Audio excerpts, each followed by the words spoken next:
Halo semuanya, hari ini kita mau bahas ya reaksi-reaksi asam basa gitu. Jadi reaksi asam basa itu dia banyak jenisnya, ada sekitar 3. Dan di sini juga mungkin teman-teman udah tahu ya, kalau misalnya reaksi kalau asam dengan basa itu direaksikan akan menghasilkan garam dan air. Dimana di sini disebut juga bahwa kalau asam dan basa itu direaksikan, itu disebut juga dengan reaksi netralisasi atau penetralan kayak gitu. Oke. Dan di sini teman-teman jangan pusing dulu ya karena lihat ini reaksi-reaksi asam basanya banyak banget gitu dan pasti bakalan susah nih gitu. Enggak. Oke, jadi kita akan belajar konsepnya supaya teman-teman ngerti dan kalau nanti misalnya gurunya memberikan soal yang berbeda kayak gitu, teman-teman dengan mudahnya pasti bisa kayak gitu. Oke, kita langsung yang pertama aja ya, yaitu reaksi asam dengan basa. Oke, jadi seperti yang saya sebutin sebelumnya, bahwa asam dan basa itu akan menghasilkan garam dan air. Oke, kita langsung masuk aja ke contohnya nih. Jadi ini adalah BaOH, ya kan? BaOH itu adalah merupakan basa kuat, sedangkan HCl itu merupakan dia asam kuat, ya kan? Kalau untuk buat senyawanya, teman-teman pasti udah bisa dong. Kalau enggak, seperti yang udah kita pelajarin, bahwa ini kita ionin dulu. Jadi masing-masing senyawa itu kita ionin. Oke, caranya gimana? Teman-teman pasti udah tahu dong, ya kan? Jadi kalau misalnya kita mau tahu nih berapa muatan dari Ba, berarti muatannya dia itu adalah indeks dari lawannya. Oke, berarti di sini muatannya adalah 12. Ini kalau misalnya teman-teman nggak hafal tabel periodik kayak gitu. Terus OH itu dia itunya muatannya berapa gitu. Lihat indeksnya Ba berapa. Nggak ada ditulis ya, berarti dia 1. Makanya dia OH itu OH min kayak gitu. Oke. Terus selanjutnya HCl juga sama. Ini juga kita ionin, ya kan? H itu dia H plus sama ini Cl min. Oke, ingat kalau untuk mau buat reaksinya berarti ingat selalu bahwa kalau ion positif itu akan ketemunya dengan ion negatif kayak gitu. Berarti positifnya ini itu bakalan ketemu dengan ion negatif akan berikatan. Tetapi bukan ion negatif dengan temannya dalam satu senyawa, bukan. Tetapi dengan senyawa lain yang bereaksi dengannya. Oke, berarti kalau ini positifnya berarti ketemu dengan minnya, yaitu yang Cl min. Kalau ini negatifnya ketemu dengan yang plusnya. Oke, caranya teman-teman pasti ingat ya. Jadi di ini Ba2 plus sama Cl min, oke. Jadi muatannya dia itu akan menjadi indeks lawannya. Berarti dia akan muatannya ini jadi indeksnya Cl ya. Muatannya Cl akan indeks jadi indeksnya Ba. Berarti akan terbentuk Ba. Oke, ini kan nggak ada ya, 1. Oke, 2 ini bakal jadi indeksnya Cl.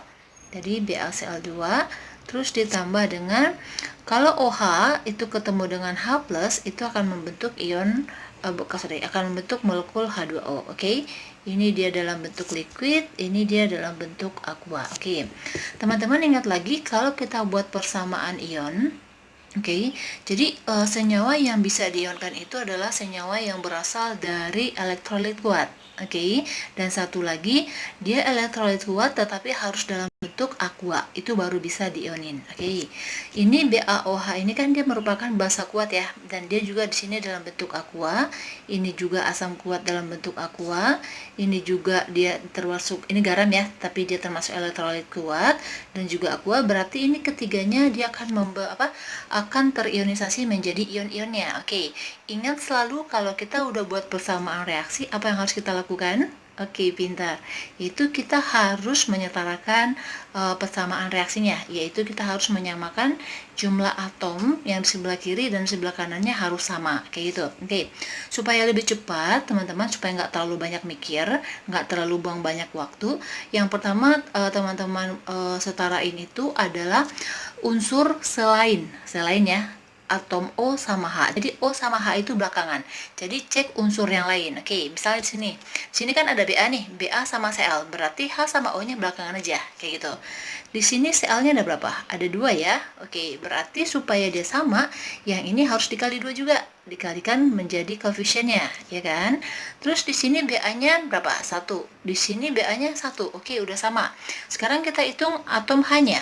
Di sini hanya berapa? Ada 2 ya, karena kan 2 ini indeksnya dikalikan ke dalam 2. Di sini dia ini indeksnya 1 dikali 2, 4. Di sini dia 2, berarti ini dikali 2. Oke, kalau kita hitung atom O-nya udah sama. Ini kan indeksnya 1 nih, dikali 2, 2, ini juga udah 2. Saya yakin sih teman-teman semuanya udah bisa ya untuk menyetarakan reaksi, karena kan ini udah dipelajarin di kelas 10. Tapi kalau misalnya teman-teman lupa atau misalnya masih kurang, teman-teman search aja, nanti di playlistnya udah ada tuh untuk persamaan reaksi, banyak contoh-contoh soalnya. Oke, setelah itu udah kita setarain reaksinya, baru sekarang kita ionin ya. Oke, ini berarti Ba2 plus ya, Ba2 plus dia dalam bentuk aqua karena dia terionisasi di dalam larutannya. Terus ini OH-nya dia, oke, ini kan 2 ya, 2 OH berarti 2 OH min. Oke, ini juga aqua. Terus ditambah nih, di sini atom H-nya ada berapa? Ada 2 ya, kan indeks dikali koefisien. Berarti ada 2 H plusnya, 2 H plus dan dia juga aqua. Di sini Cl-nya ada berapa? Ini indeksnya 1 ya, dikali 2 berarti ada 2 ion Cl-nya. Cl itu dia min. Oke, aqua. Ada lagi nggak sebelah kiri? Nggak ada. Oke, kita lanjut ke sebelah kanan produknya. Ini kan dia Ba-nya di sini berapa? 1 ya, indeksnya 1. Berarti ada 1 Ba-nya, Ba2 plus dan dia juga aqua. Ditambah dengan ionnya apa nih temannya? Cl ya, ada 2 di sini. Di sini koefisiennya 1, berarti 2 dikali 1 kan 1 ya. 2. Berarti ini 2 Cl min, ini juga aqua. Oke, ditambah apa lagi? Nih. Ini H2O dalam bentuk liquid. Jadi kalau di sini ya, kalau dalam persamaan ion itu yang bisa terion itu adalah dalam bentuk larutan. Kalau liquidnya enggak. Jadi ini kita tetap tulis dalam bentuk molekulnya. Jadi ada 2 molekul H2O. Oke. Terus dari sini kita dapat 2 ya, ada namanya ion penonton. Dan setelah kita hapus ion penontonnya, baru kita buat persamaan ion bersihnya kayak gitu. Oke, teman-teman masih ingat kan kalau ion penonton itu apa? Oke. Oke, teman-teman masih ingat kan ion penonton itu apa? Jadi ion penonton itu adalah ion yang tidak mengalami perubahan, yaitu dia sebelum dan sesudah bereaksi, kayak gitu. Jadi dia tetap aja sama. Oke, di sini kita cek ya. Di sebelah kiri ada ion Ba2+ dan dia bentuk larutan. Sebelah kanan juga ternyata ada. Berarti Ba ini dia termasuk ke dalam ion penonton. Oke, karena Ba-nya sama, berarti dia kita coret ya. Oke, kita tulis di sini bahwa Ba2+ itu adalah ion penontonnya. Terus ada lagi nggak yang sama? Oke, kita lagi. OH di sebelah kiri ada, di sebelah kanan nggak ada. H+ di sebelah kiri ada, sebelah kanan nggak ada. Ini dia. Cl min dalam bentuk aqua dan Cl min dalam bentuk aqua juga sama dan koefisien juga sama. Ini coret. Berarti di sini juga termasuk ke dalam ini ion penonton. Berarti selebihnya yang kita tidak coret itu merupakan adalah ion bersihnya. Jadi 2OH- ditambah dengan 2H+ akan menghasilkan 2H2O. Oke, ini dalam bentuk liquid. Ini aqua, ini aqua. Oke, kalau teman-teman lihat perhatiin ya hasilnya itu adalah reaksi pembentukan air. Oke, jadi ini disebut juga dengan reaksi penetralan. Jadi yang perlu teman-teman harus ingat, kalau dia adalah reaksi asam basa, ini karena dia berasal dari basa kuat dan asam kuat ya. Jadi dia menetralkan. Jadi sesama kuat dia akan netral dan nanti pH-nya akan 7. Itu nanti teman-teman akan pelajarin nanti di perhitungan asam basa. Oke. Jadi reaksi penetralan itu nanti akan ketemu bahwa kalau misalnya asam kuat itu dinetralkan dengan basa kuat, itu akan saling menetralkan dan pH-nya itu akan 7. Kayak gitu. Jadi ini berhasil dibuktikan bahwa reaksi bersihnya itu akan menghasilkan air. Jadi reaksi penetralan. Jadi kalau asam dan basa kuat bereaksi akan menghasilkan ion bersihnya adalah ini. Jadi pembentukan air. Oke, itu konsep yang pertama. Ingat kalau dia asam kuat dan basa kuat. Beda halnya kalau misalnya asamnya kuat, basanya lemah, itu belum tentu. Karena nanti akan kita hitung pH-nya dan kemungkinan dia itu bukan reaksi H+ sama pembentukan air yang akan terjadi enggak. Nanti akan terbentuk misalnya dia akan membentuk larutan penyangga atau dia akan membentuk garam, nanti pH-nya bisa dihitung gitu. Dan juga kan di sini ingat lagi konsepnya yang udah kita pelajari sebelumnya bahwa senyawa ion elektrolit yang bisa kita ionin adalah elektrolit kuat. Oke. Jadi kalau misalnya asamnya adalah asam lemah atau basanya adalah basa lemah, itu berarti nggak terion. Jadi kalau nggak terion berarti dia akan tetap seperti molekulnya atau senyawanya kayak gitu. Berarti dia tidak akan menghasilkan persamaan seperti ini. Oke, nanti kita akan bahas. Oke, kita coba soal yang kedua ya. Ini asam nitrat dengan natrium nitrat. Oke, tadi yang dikasih soalnya yaitu udah dalam bentuk rumus kimianya. Sekarang dalam bentuk nama. Oke, berarti teman-teman harus sudah familiar ya. Berarti kalau dengan nama ini rumus kimianya ini kayak gitu. Jadi dengan semakin banyaknya teman-teman latihan, oke, dengan sendirinya teman-teman pasti ingat dengan mudah dan tidak perlu menghafal, oke? Karena teman-teman pasti ingat ya, pasti tahu peribahasa yang mengatakan bahwa lancar kaji karena diulang. Jadi karena kita sering latihan, apapun itu pasti kita akan bisa kayak gitu. Oke, di asam nitrat kan ada nitrat nitrit. Kalau nitrat itu berarti dia NO3-min. Asam itu diidentik dengan H+, ya kan? Berarti H+ ketemu dengan NO3. Oke, ini kali silang karena sama-sama muatannya satu, berarti ini akan terbentuk HNO3 gitu ya. Oke, natrium hidroksida. Natrium itu golongan berapa? Golongan 1 ya, berarti Na+. Hidroksida itu adalah identifikasi, maksudnya untuk menentukan apakah itu basah. Jadi OH-, ya kan? Jadi kalau pada umumnya kalau ada OH- itu berarti dia termasuk ke dalam senyawa basah. Oke, ini berarti akan terbentuk NaOH. Oke, setelah itu kita buat reaksinya ya. Berarti kita akan dapat nih senyawanya. Berarti HNO3 aqua ditambah dengan NaOH, ini kan aqua ya. Oke, terus kita buat reaksinya, hasilnya apa nih? Negatif tadi ketemu dengan positifnya, ya kan? Berarti akan terbentuk NaNO3, ini dia aqua, ditambah OH- ketemu dengan H+, yaitu H2O, ini liquid. Oke, kalau kita lihat dari persamaan reaksinya udah setara ya. Oke, kalau udah setara berarti kita ionin.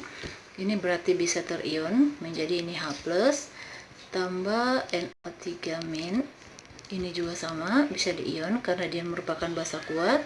Terus OH- ditambah OH- ya, ini juga bisa diionin, berarti ini Na+, ditambah dengan NO3-, ini semuanya aqua ya. Terus ditambah dengan H2O karena dia tetap.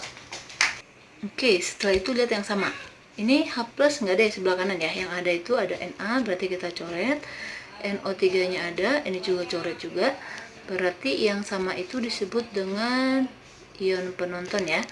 Berarti ada yang sama tadi NO3- sama Na+-nya. Berarti kalau persamaan ion bersih itu berarti tinggal yang tidak dicoret ya.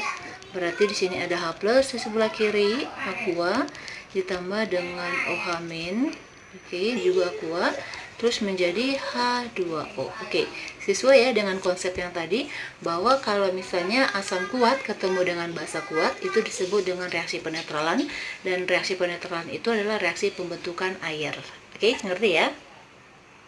Oke, yang selanjutnya nih yaitu H3PO4 sama NaOH. Oke, sekarang kita lihat dulu. Ini termasuk ke dalam apa? Asam lemah, ya kan? Berarti kalau di asam lemah dia termasuk ke dalam elektrolit lemah. Oke, jadi kalau dia elektrolit lemah, dia itu nggak terion. Oke, jadi seperti tadi, ingat konsepnya.